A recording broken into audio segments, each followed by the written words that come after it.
श्री गणेशाय नमः। श्री शिवाय नमस्तुभ्यं। जय श्री कृष्ण। भक्तों, सभी लोगों के संकटों और दुखों को हरने वाला सकट चौथ माघ माह के कृष्ण पक्ष की चतुर्थी तिथि को मनाया जाता है। इस दिन गणेश भगवान की पूजा होती है। माघ कृष्ण पक्ष की चतुर्थी तिथि को रखा जाने वाला सकट चौथ व्रत महिलाओं के लिए बेहद खास होता है, क्योंकि ये व्रत माताएं अपनी संतान की लंबी आयु और सुखी जीवन की कामना से रखती है। पूरा दिन व्रत रखकर रात में चंद्रमा को अर्घ देकर व्रत खोला जाता है। संतान की लंबी उम्र सौभाग्य में वृद्धि के लिए यह व्रत बहुत ही महत्वपूर्ण होता है। आज के इस वीडियो में हम आपको सुनाने जा रहे हैं सकट व्रत चौथ की पावन कथा। चलिए जानते हैं। सकट चौथ के दिन शाम को पूजा करने के साथ ही जो भी भक्त सच्चे मन से भगवान श्री गणेश और सकट माता की कथा सुनता है या पढ़ता है, भगवान श्री गणेश और सकट माता सदा उनकी और उनके परिवारजनों की रक्षा करती है। सकट चौथ के दिन सबसे पहले भगवान श्री गणेश जी की और माँ सकट की पूजा की जाती है। फिर सकट माता की व्रत कथा सुनी जाती है और उसके बाद भगवान श्री गणेश की कथा सुनी जाती है। इसके बाद व्रत पूर्ण हो जाता है। आइए सबसे पहले सुनते हैं सकट माता की कथा, फिर आप सुनेंगे भगवान श्री गणेश जी की कथा। पौराणिक कथा के अनुसार एक बार एक बूढ़ी अम्मा का एक बेटा था। बूढ़ी अम्मा अपने बेटे से बहुत प्यार करती थी और उसके लिए 12 महीने की चौथ के व्रत भी किया करती थी। बूढ़ी अम्मा का बेटा हमेशा जंगल से लकड़ियाँ काट कर लाता और फिर दोनों माँ बेटे मिलकर बाजार में लकड़ियाँ बेचकर अपना गुजारा किया करते थे। बूढ़ी अम्मा रोजाना लकड़ियों में से कुछ लकड़ियाँ अलग रख देती और चौथ के दिन बेटे से छुपकर उन्हें बेचकर घर में सामान लाती और 5 चूरमे के लड्डू बनाती थी। एक लड्डू अपने बेटे को खिलाती और एक लड्डू खुद खाती थी। एक बार चौथ का ही दिन था। बूढ़ी अम्मा का बेटा अपने पड़ोसन के घर गया। उसने देखा पड़ोसन ने चूरमा बनाकर रखा था। उसने पड़ोसन से पूछा, आज क्या त्योहार है जो आपने चूरमा बनाया है? पड़ोसन कहने लगी, मैंने तो आज ही बनाया है, लेकिन आपकी माँ तो हर चौथ के दिन ही चूरमा बनाती है, आपको खाने के लिए नहीं देती है क्या? तो बेटे ने कहा, हाँ देती तो है। फिर पड़ोसन ने बूढ़ी अम्मा के बेटे से कहा कि तुम जो लकड़ियाँ काट कर लाते हो उनमें से कुछ लकड़ियाँ तुम्हारी माँ छुपा कर बेच देती है और फिर छुपा कर बेची गई लकड़ियों से मिलने वाले पैसों से वह चूरमा बनाती है। बेटे ने पड़ोसन से यह बात सुनी तो तुरंत अपनी माँ के पास गया और माँ से कहने लगा, माँ मैं इतनी मेहनत से लकड़ियाँ लेकर आता हूँ और तुम चूरमा बनाकर खुद अकेले ही खा जाती हो। आज से तुम या तो मुझे छोड़ दो या फिर चौथ माता के व्रत को छोड़ दो। बेटे की बात सुनकर माँ कहने लगी, बेटा मैं तो यह व्रत तुम्हारे लिए ही करती हूँ, मैं तुम्हें छोड़ सकती हूँ लेकिन चौथ माता का व्रत नहीं छोड़ सकती। यह बात सुनकर बेटा नाराज हो गया। नाराज होकर घर छोड़कर जाने लगा। तब माँ ने कहने लगी, बेटा तू जा तो रहा है, लेकिन यह कुछ अनाज है जिससे मैंने चौथ माता की कहानी सुनी है, यह लेकर जा और जब भी संकट आए तो चौथ माता का नाम लेकर कुछ दाने वहाँ पर डाल देना। बेटे ने इस बात पर विश्वास नहीं किया, लेकिन फिर भी उसने अनाज के दाने रख लिए और घर से चल पड़ा। वह घर से थोड़ी ही दूर पर गया था कि उसने देखा कि रास्ते में खून की नदी बह रही थी और कहीं से भी रास्ता नजर नहीं आ रहा था। उसने चौथ माता का नाम लिया और थोड़े से अनाज के दाने वहां पर डाल दिए और कहने लगा, हे चौथ माता, अगर आप सच्ची हैं तो यहाँ पर मेरे लिए रास्ता हो जाए। ऐसा कहते ही नदी सूख गई और वहाँ पर रास्ता हो गया। अब बेटा वहाँ से रास्ता पार कर आगे बढ़ा तो जंगल में पहुँच गया। जब तक जंगल में पहुँचा तब तक रात हो चुकी थी।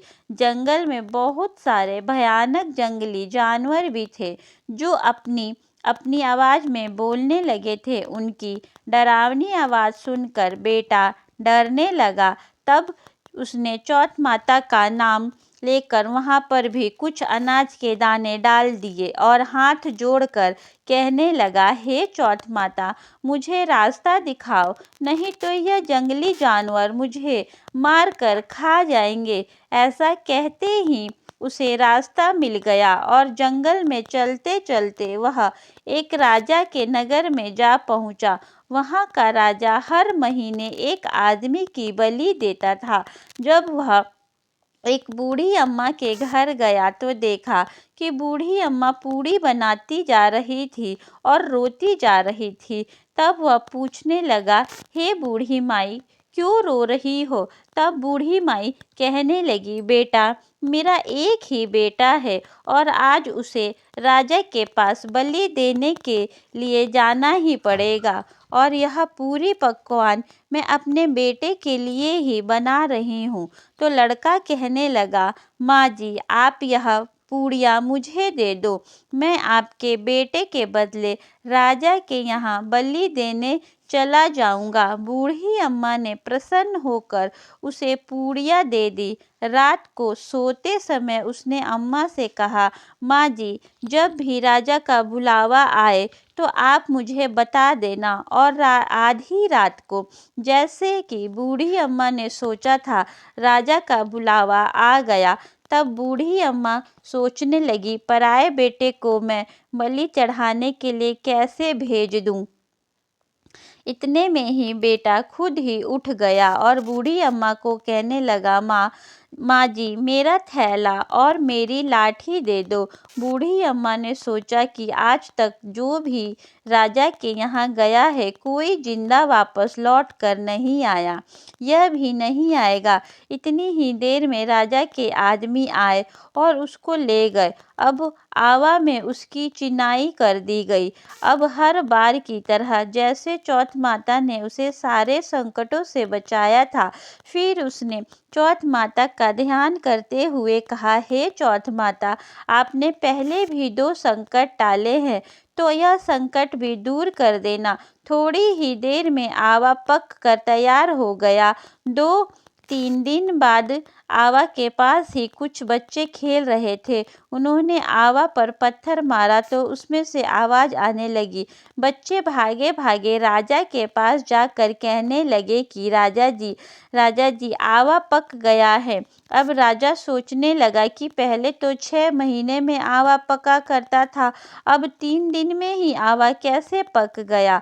राजा को विश्वास नहीं हुआ, बल्कि उसे हैरानी होने लगी। फिर भी उसने अपने नौकरों को भेजा। नौकर जब आवा के पास पहुँचे तो उन्होंने वहां जाकर देखा कि वहां पर तो सोने चांदी के कलश ही कलश रखे हुए हैं। जब उन्हें उतारने लगे तो अंदर से आवाज आई, धीरे धीरे उतारो, अंदर मानस बैठा हुआ है। राजा के आदमी कहने लगे, इसमें तो कोई भी नहीं बोलता था, आज पहली बार इस आवे में से कौन बोलने लगा? कोई भूत बोलने लगा क्या? आवा के अंदर जाकर देखा तो उसमें तो अनाज उगा हुआ था। राजा के नौकर महल में पहुंचे और राजा को सारी बात बता दी। अब राजा ने सोचा, मुझे खुद ही चलकर देखना पड़ेगा कि आखिर सच्चाई क्या है। राजा आया, उसने आवा के पास आकर देखा तो उसने देखा एक मनुष्य वहाँ पर बैठा हुआ है। तो उसने पूछने लगा, अरे भाई तुम कौन हो और तुम इस आवा में बच कैसे गए? तब वह बोला, मेरी माँ चौथ के व्रत करती है तो मैं चौथ माता के प्रभाव से ही जीवित बच गया हूँ। राजा को उस लड़के की बात पर बिल्कुल भी विश्वास नहीं हुआ, तो राजा ने उसकी परीक्षा लेने के लिए सोचा। राजा उससे कहने लगा, अच्छा ठीक है, तू एक घोड़े पर चढ़ जा और मैं दूसरे घोड़े पर चढ़ जाऊंगा। तेरे हाथ पैर रस्सी से बांध देंगे। अगर तेरी रस्सी खुलकर मुझ में बंध जाएगी तो चौथ माता सच्ची है, इसका मतलब चौथ माता ने तुम्हारी रक्षा की है। अब राजा और लड़का दोनों घोड़े पर बैठ गए तो उसने थोड़े से अनाज के दाने हर बार की तरह हाथ में रख कर कहा, हे चौथ माता, मेरी लाज रख लेना। ऐसा कहते ही उसकी रस्सी खुलकर राजा के हाथों में बंध गई। अब राजा सोचने लगा कि आखिरकार चौथ माता का ही यह प्रभाव है जिसके कारण इस लड़के के हाथों की रस्सी मेरे हाथ में आकर बंध गई। अब उसे विश्वास हो गया कि चौथ माता ने ही लड़के की रक्षा की थी। बहुत प्रसन्न हुआ। तब उसने अपनी बेटी का विवाह उस लड़के के साथ कर दिया। अब बूढ़ी अम्मा का बेटा वहीं पर रहने लगा।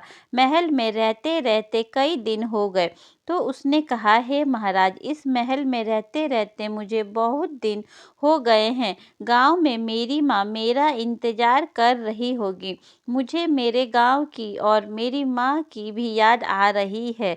हे महाराज, मैं अब अपने गांव जाना चाहता हूँ। राजा ने जब यह बात सुनी तो राजा ने उसे आज्ञा दे दी, साथ ही ढेर सारा धन देकर उन्हें विदा कर दिया।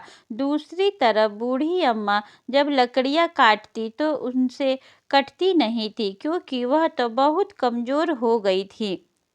इसलिए वह गोबर चुनकर उसे सुखाकर उसे ही बेचकर अपना गुजारा कर रही थी। पड़ोसन ने उनके बहू और बेटे को आता देखा तो दौड़ी दौड़ी आई, बूढ़ी अम्मा से कहने लगी, अरे माई, तेरे तो बहू बेटा आ रहे हैं और अपने साथ बहुत सारा धन भी लाए हैं।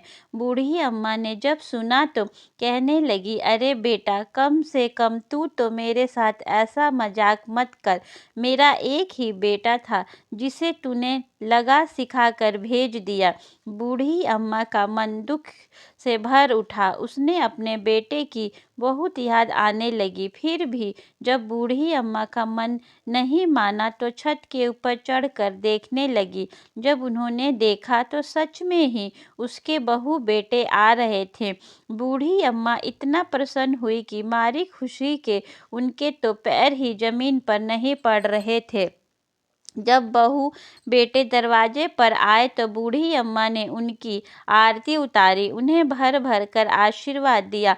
बूढ़ी अम्मा ने भी अपने बेटे को माफ कर दिया था। तब बेटा कहने लगा, माँ, मैं चौथ माता के प्रभाव से ही बच पाया हूँ। और फिर इसके बाद तो सभी गांव के लोगों ने मिलकर सकट चौथ व्रत रखना शुरू कर दिया था। हे सकट माता, जैसे बूढ़ी अम्मा के बेटे का संकट दूर किया, वैसे ही इस कथा को कहने, सुनने और हुंकारा भरने वाले सभी के संकट दूर करना। भक्तों, आइए अब सुनते हैं विघ्नहर्ता भगवान गणेश की कहानी। यह कहानी उस समय की है जब भगवान शिव हजारों वर्षों से अपनी तपस्या में लीन थे। उस समय माँ पार्वती कैलाश पर्वत पर अकेले ही निवास कर रही थी। एक बार स्नान करने से पहले माँ पार्वती ने अपने शरीर के उपटन से एक बालक की मूर्ति का निर्माण किया और अपनी मंत्र विद्या की शक्ति से उस मूर्ति में प्राण डाल दिए। थोड़ी देर के बाद वह मूर्ति एक बालक के रूप में जागृत हो गई। माँ पार्वती ने उस बालक को अपने पुत्र गणेश के रूप में स्वीकार कर लिया और उन्हें कैलाश का द्वारपाल होने की जिम्मेदारी सौंपी। माता पार्वती उस बालक को गणेश कहकर पुकारने लगी। माता पार्वती ने गणेश को बुलाया और कहने लगी, आज से मैं तुम्हारी माता हूँ। पुत्र, जो आज्ञा मैं तुम्हें दूंगी तुम्हें उसका ही पालन करना होगा। तब बालक गणेश ने अपनी माता से कहा, हे माते, मैं आपकी आज्ञा का ही पालन करूँगा। फिर एक बार की बात है, माता पार्वती स्नान करने के लिए स्नान नागर में गई और श्री गणेश को दरबार पर खड़ा करके कहने लगी कि पुत्र, किसी को भी अंदर मत आने देना, मैं स्नान करने जा रही हूँ। तब श्री गणेश जी कहने लगे, हे माते, आपकी आज्ञा का पालन होगा। ऐसा कहकर माता पार्वती तो स्नान करने के लिए अंदर प्रवेश कर गई। कुछ ही समय बाद वहाँ पर भोलेनाथ भी चले आते हैं और जैसे ही वह द्वार से अंदर जाने की कोशिश करते हैं, तभी बालक गणेश ने उन्हें द्वार पर ही रोक लिया और कहने लगे, आप अंदर नहीं जा सकते, अभी मेरी माता स्नान कर रही है, इसलिए इस समय मैं आपको अंदर नहीं जाने दूंगा। यह बात सुनकर भोलेनाथ बहुत क्रोधित हो गए और कहने लगे, अरे मूर्ख बालक, हमारे रास्ते से हट जाओ। भोलेनाथ को नहीं पता था कि द्वार पर खड़ा यह बालक स्वयं उनका ही पुत्र है, किंतु बालक गणेश को तो अपनी माता की आज्ञा का पालन करना ही था। उनके लिए अपनी माता की आज्ञा ही सर्वोपरि थी। तब उन्होंने भोलेनाथ को मना कर दिया। बालक गणेश की बातें सुनकर भोलेनाथ को बहुत क्रोध आया। उन्होंने नंदी और अन्य गणों से कहा कि वह इस बालक को समझाए। थोड़ी ही देर में नंदी और गणेश अन्य गण आते हैं और उन्होंने गणेश जी को समझाने का प्रयास किया कि हे बालक, यहाँ से हट जाओ। इस समय भगवान शंकर बहुत क्रोधित हो उठे हैं। उनके क्रोध से तुम भस्म हो सकते हो। लेकिन वह बालक था कि वहाँ से हटने का नाम ही नहीं ले रहा था। डट कर द्वार पर खड़ा हो गया और कहने लगा, अगर आप में से किसी ने भी अंदर आने की कोशिश की तो मैं उसे दंड दूंगा। यह बात सुनकर नंदीगण क्रोधित हो गए और वे भगवान श्री गणेश से युद्ध के लिए तैयार हो गए। लेकिन श्री गणेश जी तो उन पर भी प्रहार कर देते हैं, जिस कारण बड़ी मुश्किल से जान बचाकर नंदी और अन्य गण वहां से भागे और इस प्रकार सभी को पीट कर बालक गणेश वहां से भगा देते हैं। अब भगवान शिव से रुका नहीं गया, उनके सब्र का बांध टूट गया। वह खुद त्रिशूल लेकर स्नान नागर की ओर चल पड़े। वहां पहुंचकर बालक गणेश को ललकारने लगे कि हे मूर्ख बालक, तुमने मुझे और मेरे नंदीगण को परेशान किया है, तुम्हें इस बात का दंड अवश्य मिलेगा।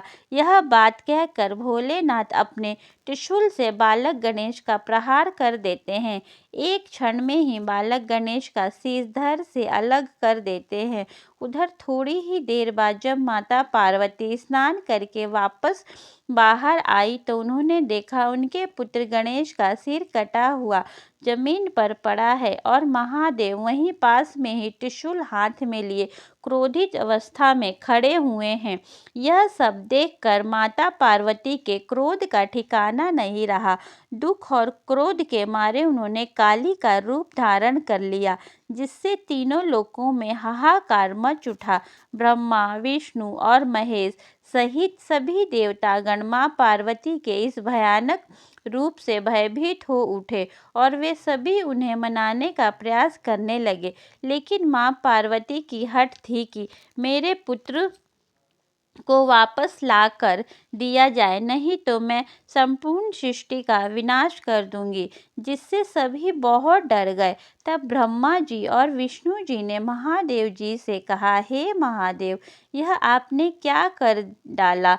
हे महादेव, आपने तो पार्वती के पुत्र यानी कि अपने ही पुत्र को मृत्यु दंड दे डाला। यह सब जानकर महादेव को अपनी गलती का पश्चाताप हुआ और वे मां पार्वती से क्षमा मांगने लगे। कहने लगे, हे देवी, मुझे क्षमा कर दो। अब यह मस्तक तो मैं वापस नहीं जोड़ सकता, लेकिन किसी पशु का मस्तक यदि मिल जाए तो मैं उसे जोड़कर पुनः बालक गणेश को जीवन दान दे सकता हूँ। तब ब्रह्मा जी ने सुझाव दिया कि पूर्व दिशा में जाकर जो माँ अपने बच्चे की तरह पीठ करके लेटी हुई हो, उस बच्चे का सिर काट कर लेकर आओ। तब ऐसे किसी प्राणी की खोज की गई।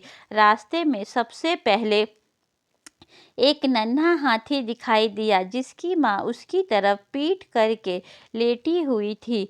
तब नन्हे हाथी का सिर काटकर भगवान गणेश के शरीर पर लगाया गया। भगवान शिव की कृपा से बालक गणेश पुनः जीवित हो उठे। तब माता पार्वती और अन्य सभी देवताओं और ब्रह्मा विष्णु महेश सहित सभी बालक गणेश को आशीर्वाद प्रदान करते हैं, उन्हें अनेक प्रकार की शक्तियाँ प्रदान करते हैं। इस प्रकार भगवान गणेश जी का जन्म और उनके सिर पर गज का मस्तक विराजमान हुआ। इस तरह माता पार्वती के पुत्र पर आया संकट दूर हो गया, उनके पुत्र की रक्षा हो पाई। बोलिए गणेश भगवान की जय। जय जय गणेश देवता। जय जय गणेश देवता माता। दोस्तों, अगर आपको कहानी अच्छी लगी हो तो वीडियो को लाइक अवश्य करिएगा। श्री शिवाय नमस्तुभ्यम। श्री गणेशाय नमः।